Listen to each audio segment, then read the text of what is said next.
तुम्ही कधी अंतराळ स्थानकात अंतराळवीरांना असं तरंगताना पाहिलंय का? हे गुरुत्वाकर्षण नसल्यामुळे होतं का? नाही, तिथे तर गुरुत्वाकर्षण आहे, कारण हे स्थानक पृथ्वीच्या अगदी जवळ असतं. मग हे अंतराळवीर असे तरंगतात का बरं? पहा, खरं असं आहे की हे तरंगत नाही आहे, ते सतत खाली पडत असतात आणि जेव्हा आपण पडतो तेव्हा आपण वजनहीनता अनुभवतो. पण हे जर सतत पृथ्वीच्या दिशेने पडत आहेत तर मग हे जमिनीवर आदळत का नाही? नेमकं काय होतं आहे? चला शोधूया. समजा आपण एका खूप उंच इमारतीवर उभा आहोत आणि ही इमारत इतकी उंच आहे की ती वातावरणाच्याही वर गेलेली आहे, ठीक आहे? आणि आपल्याकडे एक बॉल आहे. आता आपण हा बॉल फेकू तर हा बॉल खाली पडेल, बरोबर? आपण तो जास्त वेगाने फेकला तर तो थोडा अजून लांब जाऊन पडेल. पण लक्षात घ्या, पृथ्वी तर गोल आहे. हा बॉल आपण अजून जास्त वेगाने फेकत राहिलो तर पहा काय होईल. तो बॉल अजून दूर पडेल. त्या बॉलचा मार्ग अधिक वक्र होत जातो. पण पृथ्वीसुद्धा गोलच आहे ना, त्यामुळे तो अधिक दूर जाऊन पडतो. आणि शेवटी जर आपण योग्य वेगाने हा चेंडू फेकला तर आपल्याला असं लक्षात येईल की ह्या चेंडूचा वक्र मार्ग पृथ्वीसारखाच गोल होईल आणि हा बॉल सतत जरी खाली पडतोय तरी तो जमिनीवर आदळणारच नाही. तो गोल फिरून परत आपल्या मूळ जागी परत येईल. आणि हेच अंतराळ स्थानकासोबत सुद्धा होतं. अंतराळ स्थानक सतत पृथ्वीच्या दिशेने पडतंय, पण पृथ्वी गोल आहे आणि याचा स्पर्शिकेच्या दिशेने असलेला वेग भरपूर जास्त असल्यामुळे ते खाली पडतच नाही आणि पृथ्वीभोवती गोल फिरत राहतं. आणि अंतराळ स्थानक आणि त्यातल्या प्रत्येक वस्तूचं सतत मुक्त पतन होत असल्यामुळे तिथे वजनहीनता जाणवते. पण गुरुत्वाकर्षणामुळे तर आपण खाली पडायला हवं ना. हे इथे काय होतंय? इथे गुरुत्वीय बल काय करतंय? हे सगळं आपण न्यूटनचे नियम वगैरे वापरून कसं समजून घ्यायचं बरं? तर चला आता पहिले पृथ्वीवर जाऊया आणि हे समजून घेण्याआधी पृथ्वीवरचे काही सामान्य उदाहरणं समजावून घेऊया. तर मग या व्हिडिओमध्ये आपण हेच करणार. खूप सारे प्रश्न विचारणार आणि त्या सगळ्यांची उत्तरं शोधणार. पहा, पृथ्वीवरचं उदाहरण. एक कार एका वर्तुळात गोल मार्गाने स्थिर वेगाने फिरते आहे. मग आपल्यासाठी प्रश्न असा आहे की ही कार त्वरणित गतीमध्ये आहे की नाही? तुम्हाला काय वाटतं? मला तर वाटतं नाही, कारण इथे वेग स्थिर आहे.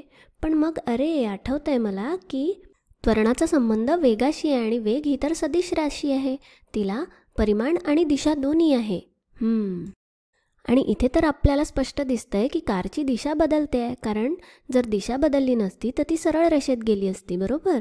म्हणून मग दिशा बदलते आहे म्हणजे ती त्वरणित गतीमध्ये आहे. मग आता या बिंदूवर या क्षणी या कारची दिशा कुठली आहे बरं? विचार करा. प्रथमदर्शी ही कार वक्र मार्गाने जाते आहे म्हणून आपल्याला असं वाटू शकतं की हिची दिशा पण हीच असेल. पण लक्षात घ्या, वेग ही सदिश राशी आहे आणि कुठलीही सदिश राशी ही वक्र नसते. कोणतेही सदिश नेहमी सरळ असतात, सरळ बाणासारखे. म्हणून हे आपण जे वक्र काढलं होतं ते चुकीचं आहे. म्हणून मग या क्षणी कारच्या वेगाची दिशा ती कार ज्या दिशेला बघते आहे तीच दिशा. आणि इथे आपण असा सदिश राशीचा बाण काढू तर ही आहे कारच्या वेगाची दिशा. तसंच थोड्या वेळाने ही कार जेव्हा इथे येईल तेव्हा कारच्या वेगाची दिशा अशी असते, कारण त्या कारची दिशासुद्धा तीच आहे. आता इथे या दोन्ही बाणांची लांबी मात्र सारखीच असायला हवी, कारण कारच्या वेगाचं परिमाण स्थिर आहे पण तिची दिशा सतत बदलते. अजून एक छोटीशी पण महत्त्वाची गोष्ट पहा. जर आपण या सदिशांमधून जाणाऱ्या रेषांकडे बघितलं तर आपल्याला कळतं की या रेषा आपल्या वर्तुळावरील फक्त एका बिंदूला स्पर्श करून जातात. या अशा रेषांना स्पर्शिका म्हणतात किंवा इंग्लिशमध्ये टँजंट म्हणतात. पण त्याविरुद्ध समजा एखादी अशी रेषा असेल तर तिला स्पर्शिका नाही म्हणत. ही आपल्या वर्तुळाला दोन वेगवेगळ्या बिंदूंमध्ये छेद देते आणि हे वेग दाखवणारे सदिश या रेषांवर, या स्पर्शिकांवर असल्यामुळे आपण असं म्हणतो की गाडीच्या वेगाची दिशा ही स्पर्शिकेच्या दिशेने आहे. आणि हे केवळ वर्तुळांसाठीच नाही तर कोणत्याही वक्रमार्गासाठी खरं आहे. मग जरी ही कार एखाद्या विचित्र वक्रमार्गावर जरी जात असली तरी त्या कारच्या वेगाचे सदिश या वक्राच्या स्पर्शिकांच्या दिशेनेच असतील. ठीक आहे, तर आता आपण काय पाहिलं की कारचं त्वरण होत आहे कारण तिचा वेग सतत बदलतोय. आणि मग न्यूटनच्या दुसऱ्या नियमानुसार कारवर काही ना काही एकूण परिणामी बल म्हणजे नेट फोर्स प्रयुक्त होत असेल. मग आता विचार करा की या बलाची दिशा कुठली बरं? चला फक्त एकाच बिंदूचा विचार करा. या ठिकाणी कारवर कार्य करणाऱ्या बलाची दिशा काय असावी? ते बल तर असायलाच हवं है ना. बल नसेल तर कार सरळ गेली असती. मग या बलाची दिशा कुठली असेल? आता असा विचार करा. आपण सुरुवात एका यादृच्छिक दिशेपासून करूया. असं समजू की बल हे कारच्या वेगाच्या दिशेनेच लागतंय. ठीक आहे. पण मग आपल्या लगेचच असं लक्षात येईल की हे शक्य नाही, कारण बल जर वेगाच्याच दिशेने असेल तर कारचा वेग तर वाढला असता ना. पण कारचा वेग हा स्थिर आहे, त्यामुळे हे शक्यच नाही. बरं, मग या बलाची दिशा विरुद्ध करून टाकू, वेगाच्या विरुद्ध दिशेने. पण हेही शक्य नाही, कारण बल हे वेगाच्या विरुद्ध दिशेने असेल तर वेग हळूहळू कमी नाही का होणार? पण इथे वेग तर कॉन्स्टंट आहे, म्हणजे स्थिर आहे. मग हेही शक्य नाही, हो ना? मग आता काय? समजा बलाची दिशा अशी ठरवली तर तरीसुद्धा आपण इथे पाहू शकतो की वरच्या दिशेने हे बल काहीसं आहेच ना. म्हणून मग हे आधी इतका नाही तरी थोडासा तरी वेग वाढवेलच. पण हे शक्य नाही, कारण वेग तर स्थिर आहे. म्हणून मग बलाची ही दिशासुद्धा चुकीची आहे. आणि त्याचप्रमाणे बलाची दिशा ही सुद्धा असू शकत नाही, कारण अशा दिशेने बल असेल तर कारचा वेग कमी होईल, पण कारचा वेग तर स्थिर आहे. म्हणून हे सुद्धा चुकीचं आहे. मग अशी एकमेव दिशा ज्या दिशेने बल प्रयुक्त केलं असता कारचा वेग कमी नाही होणार, जास्तही नाही होणार, आणि कारच्या वेगाचा लंब ज्या दिशेने आहे ती दिशा. ठीक आहे. आता हे बल कारचा वेग वाढवणारही नाही आणि कमीसुद्धा करणार नाही. ते फक्त कारच्या वेगाची दिशा बदलत जाईल. कमाल आहे ना?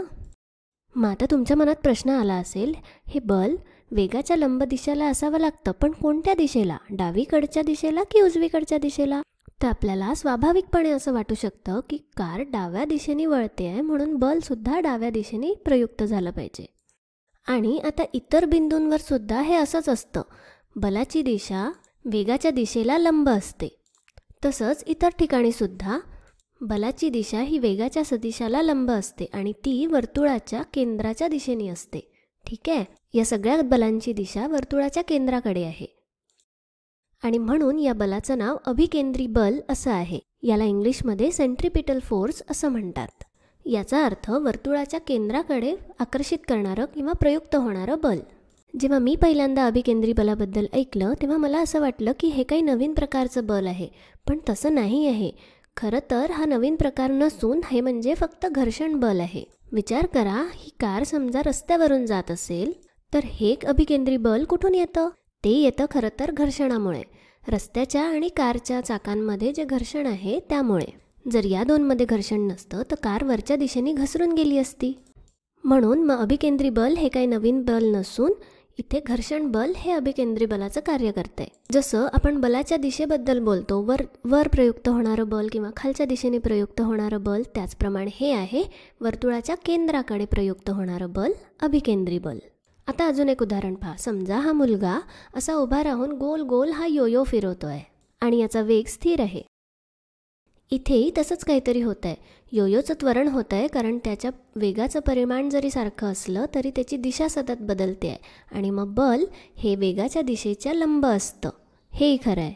मग इथे अभिकेंद्री बल कोण प्रयुक्त करत आहे? तुमच्या लक्षात आलंच असेल की गोल फिरताना ही दोरी ताणली गेली आहे आणि हा ताण, या दोरीतला ताण हे अभिकेंद्री बल पुरवतो आहे. मग थोडक्यात आपण काय काय पाहिलं? जर वेगाची आणि बलाची दिशा सारखीच असेल तर गाडीचा वेग वाढेल, पण वेगाची आणि बलाची दिशा विरुद्ध असेल तर गाडीचा वेग कमी होईल. पण एक तिसरा प्रकार आहे. जर वेगाची दिशा ही बलाच्या दिशेला लंब असेल तर त्याचा वेग स्थिर राहील, पण त्या गाडीची दिशा बदलेल आणि ती गाडी वर्तुळाकार मार्गाने प्रवास करेल आणि त्या वर्तुळाच्या केंद्राच्या दिशेने हे बल प्रयुक्त होत असेल. म्हणून आपण याला अभिकेंद्री बल म्हणतो. आणि समजा ह्या कारनी असंच गोल गोल फिरत राहावं किंवा या योयोनी तसंच गोल फिरत राहावं असं वाटत असेल तर हे अभिकेंद्री बल सातत्याने तितक्याच तीव्रतेने प्रयुक्त होत राहिलं पाहिजे. जर मध्येच या बलाचं परिमाण बदललं तर या कारचा किंवा योयोचा मार्गसुद्धा बदलेल. कल्पना करा, जर या योयोचा दोरा अचानक तुटला तर त्या योयोचा मार्ग कसा दिसेल? पहा, तुम्हाला काही पर्याय सांगते. पहिला म्हणजे तो योयो सरळ दिशेने पुढे जाईल, अर्थात तो गुरुत्वाकर्षणामुळे खाली पडेल, पण त्याचा सध्या विचार नको करायला. दुसरा पर्याय म्हणजे तो कदाचित असा वळून जाईल, किंवा तिसरा पर्याय म्हणजे तो अशा प्रकारे गोल गोल फिरत होता तसा फिरत फिरत पुढे जाईल. काय वाटतं तुम्हाला? मला असं वाटतं की ते गोल फिरत होतं तसंच फिरत राहील. पण थोडा विचार करा, ही कार किंवा योयो गतिमान का आहेत? ही कार आणि योयो हे दोन्ही पण त्यांच्या स्वतःच्या जडत्वामुळे गतिमान आहेत, त्या बलामुळे नाही. न्यूटनच्या पहिल्या नियमानुसार गतिमान वस्तू गतिमान राहतात जोपर्यंत त्यांच्यावर बाह्य बल लागू होत नाही. म्हणून कुठल्याही वस्तूची स्वाभाविक प्रवृत्ती असते जशा दिशेने ते जात असेल त्या दिशेने सरळ जाण्याची. का? तर जडत्वामुळे. पण या अभिकेंद्री बलामुळे हे कार किंवा योयो हे वळतं. पण हा दोरा तुटल्यामुळे ते बलच नसेल. मग हा योयो वळेल का? नाही, तो सरळ दिशेने जाईल आणि अर्थातच तो गुरुत्वाकर्षणामुळे खालीसुद्धा पडेल. आणि म्हणून हा आहे त्या योयोचा मार्ग जर ती दोरी तुटून गेली तर. आता अर्थातच सामान्यतः गोष्टी अधिक गुंतागुंतीच्या असू शकतात. समजा या कारला आपण इथे रॉकेट बूस्टर लावलं तर ते कारला रेटा पुरवेल आणि मग कारचा वेग वाढेल. आता हे बल अभिकेंद्री नाही आहे म्हणून गोष्टी गुंतागुंतीच्या होतील. पण या 3 गोष्टी न विसरता आपण तर्काने विचार केला तर आपण हे सांगू शकतो की रेटा दिल्यामुळे त्या गाडीचा वेग वाढेल आणि अभिकेंद्री घर्षण बलामुळे ती गाडी वळेल आणि म्हणून मग तिचा मार्ग थोडा मोठा वक्र असेल, मोठा वर्तुळ असेल. आणि म्हणून आपण या 3 संकल्पना वापरून अंदाज लावू शकतो की गाडीचा मार्ग कसा असेल, तिचा वेग कसा असेल वगैरे वगैरे. आता एक शेवटचा प्रश्न, खूप महत्त्वाचा प्रश्न. आपल्याला माहिती आहे की जेव्हा लोक कारमध्ये बसलेले असतात आणि जर कारनी एकदम अचानक डावीकडे वळण घेतलं तर आत बसलेले लोक उजवीकडे फेकले जातात. कारचं दार उघडं असतं तर ही व्यक्ती खरंच उजवीकडे बाहेर फेकली गेली असती, हो की नाही? हे असं का होतं? उजव्या दिशेने कार्य करणारं बल कुठून प्रयुक्त होत आहे? याचा अर्थ असा का की केंद्राच्या दिशेच्या विरुद्ध दिशेने एक सेंट्रिफ्युगल बल या व्यक्तीवर लागतंय आणि त्यामुळे हा व्यक्ती बाहेर फेकला जातोय? मग याचं उत्तर आहे नाही, सेंट्रिफ्युगल बल हे खरं बल नाही. आपल्याला असं वाटतं कारण आपण गोष्टी कारच्या आत बसून बघत असतो. आपण या गोष्टीकडे कारच्या बाहेरून बघूया. पहा, आपल्याला माहिती आहे की ही व्यक्ती जी सरळ पुढे प्रवास करते आहे तिची नैसर्गिक प्रवृत्ती म्हणजे सरळ जाणं. या क्षणीचा तिचा वेग सरळ दिशेने आहे. पण कार ही वळते आहे त्यामुळे कारवर सेंट्रिपिटल म्हणजे अभिकेंद्री बल लागतं आहे. पण या व्यक्तीवर जर कोणतंच घर्षण बल लागत नसतं तर ती सरळ गेली असती आणि कार वळली असती. मग खरं तर ती व्यक्ती कारमधून बाहेर फेकली गेली नाही, ती फक्त आपल्या आधीच्या जडत्वामुळे सरळ जात होती. ती कार मात्र त्या व्यक्तीपासून दूर वळली आणि म्हणून आपल्याला कारच्या आतून बसून पाहताना असं वाटतं की आपण बाहेर फेकले जातोय. तर हे जे सेंट्रिफ्युगल बल आहे त्याचा भास आपल्याला आपल्या जडत्वामुळे होतो. हे तसंच आहे जसं बसमधून प्रवास करताना जर बस अचानक थांबली तर आपण पुढे पडल्यासारखं वाटतं, कारण जडत्व. म्हणून मग सेंट्रिफ्युगल बल हे खरं बल नाही आहे, ते एक फक्त भास आहे. खरं बल फक्त एकच आहे आणि ते म्हणजे अभिकेंद्री सेंट्रिपिटल बल. आणि म्हणूनच आपण खरं तर सीट बेल्ट लावतो. सीट बेल्ट आणि खुर्चीचं घर्षण या सगळ्यांमुळे एकत्रितपणे आपल्याला सेंट्रिपिटल बल प्रयुक्त होतं आपल्यावर आणि म्हणून आपणही कारसोबत वळू शकतो. ठीक आहे, आता परत अंतराळात येऊया. आपण पाहिलं की हे अंतराळ स्थानक कशा प्रकारे जात आहे. मग याच्या वेगाची दिशा कुठली आहे? ती आहे याच्या मार्गाची स्पर्शिका. ओके. आणि यावर बल एकच प्रयुक्त होत आहे, ते म्हणजे गुरुत्वीय बल. आणि ते प्रयुक्त होत आहे पृथ्वीच्या केंद्राच्या दिशेने. आणि आपण काय पाहू शकतो? गुरुत्वाकर्षण बल वेगाच्या सदिशाला लंब आहे. म्हणजेच काय? तर गुरुत्वाकर्षण बल हे सेंट्रिपिटल म्हणजे अभिकेंद्री बल आहे. आणि आपल्या अंतराळ स्थानकाचा वेगसुद्धा अगदी योग्य आहे. हे गुरुत्वाकर्षण बल वेगाला नेहमी लंब असल्यामुळे ते वेगाचं परिमाण बदलू शकत नाही, फक्त वेगाची दिशा बदलत राहतं. आणि अंतराळ स्थानकाचा वेग हा स्थिर राहतो. गुरुत्वाकर्षणाचा वापर त्याला फक्त वळवण्यासाठी केला जातो आणि म्हणून हे पृथ्वीभोवती गोल फिरू शकतं. पण हे सतत मुक्त पतनाच्या स्थितीमध्ये असल्यामुळे आतल्या लोकांना वजन शून्यता जाणवते. उत्तम आहे, नाही का? पण अर्थात आपला शेवटचा प्रश्न असा असू शकतो की हे सगळं फक्त तेव्हाच खरं असेल जेव्हा अंतराळ स्थानकाचा वेग अगदी योग्य असेल. पण हा वेग जर थोडासा जास्त असला किंवा थोडासा कमी असला तर काय होईल? हा वर्तुळाकार मार्ग तसाच राहील का? हे सगळं आपण पुढच्या व्हिडिओमध्ये बघूया. मग या व्हिडिओसाठी इतकंच. धन्यवाद.